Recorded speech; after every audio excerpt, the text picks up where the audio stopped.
નમસ્કાર દર્શક મિત્રો, હું શેફાલી ભટ્ટ સમાચાર બુલેટિનમાં આપનું હાર્દિક સ્વાગત કરું છું। નજર કરીએ આજના મુખ્ય સમાચાર પર। ભાવનગર શહેરમાં અલકા ટોકીઝ પાસે 5 દિવસ પૂર્વે થયેલ મારામારીના 3 આરોપીઓને પોલીસે ઝડપી લીધા। ભાવનગર શહેરના અલકા ટોકીઝ પાસે કેજીએમ પાનનો ગલ્લો ચલાવતા વાહેબ શેઠ નામના શખ્સે તેમના જ મિત્ર કરીમ મેમણને 4 મહિના પહેલા ધંધો કરવા માટે 3 લાખ રૂપિયા હાથ ઉછીના આપ્યા હતા, જે પરત આપવાના વાયદા અવારનવાર કરવામાં આવતા હતા। ત્યારે ગત તારીખ 14ના રોજ કરીમ મેમણ તેમના મિત્રો સાથે અલકા ટોકીઝ પાસે આવેલ ઓમ પાનના ગલ્લા પાસે ઊભો હતો, જેને જોઈને વાહેબ શેખે ત્યાં જઈને કરીમ પાસે રૂપિયાની ઉઘરાણી કરેલી।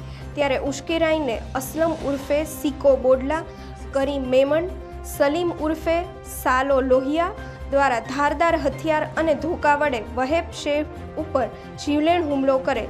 આ હુમલામાં ઈજાગ્રસ્ત વહેબ શેખને તાત્કાલિક સારવાર માટે સહટી હોસ્પિટલ ખસેડવામાં આવેલ।